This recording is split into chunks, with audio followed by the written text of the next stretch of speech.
Hello bachcho, let's discuss this question. Which of the following is most important in oxidative and fat metabolism? A. Glucose, B. Pyruvic acid, C. acetyl-CoA या D. Carbon dioxide. इस question को solve करने का जो की concept है वो है एसिटाइल कोए के बारे में कुछ जानना। ये जो एसिटाइल कोए है इसका कार्बोहाइड्रेट,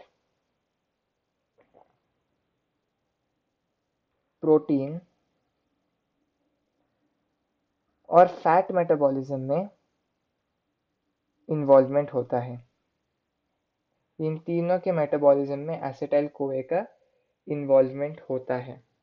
अभी ये एसिटाइल कोए यदि हमें कुछ बड़े सब्सटेंस की ज़रूरत है तो एसिटाइल कोए दूसरे सब्सटेंसेस से जुड़ के वो डिज़ायर्ड सब्सटेंस हमको दे देता है।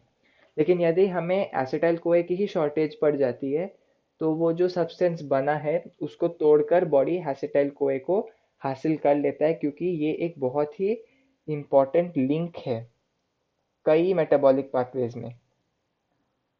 Important link in many metabolic pathways.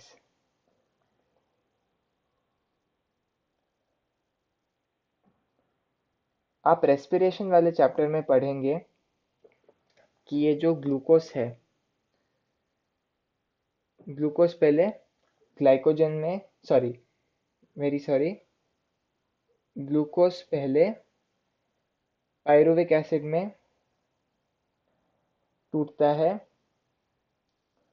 और फिर यूकैरियोट्स में एक लिंक रिएक्शन होगा जहां पर एसिटाइल कोए का प्रोडक्शन होता है।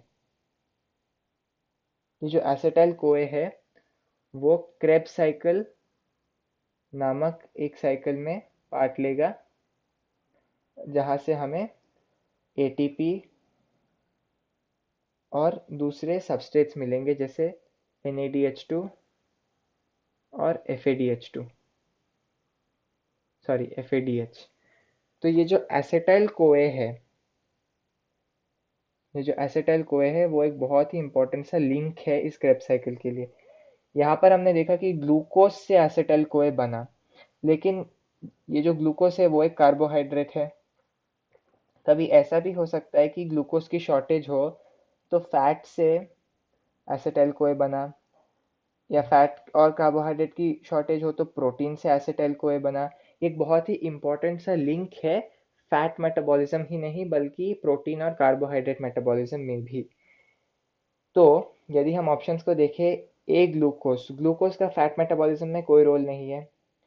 बी पायरुविक एसिड, इसका भी कोई रोल नहीं होता फैट मेटाबॉलिज्म में। इनफैक्ट ये जो ग्लूकोज से पायरुविक एसिड बन रहा है इसको हम ग्लाइकोलिसिस कहते हैं। तो पायरुविक एसिड का भी कोई रोल नहीं है। कार्बन डाइऑक्साइड का भी रोल नहीं होता है फैट मेटाबॉलिज्म में।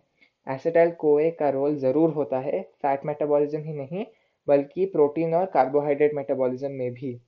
So the correct option to this question is option C, acetyl CoA.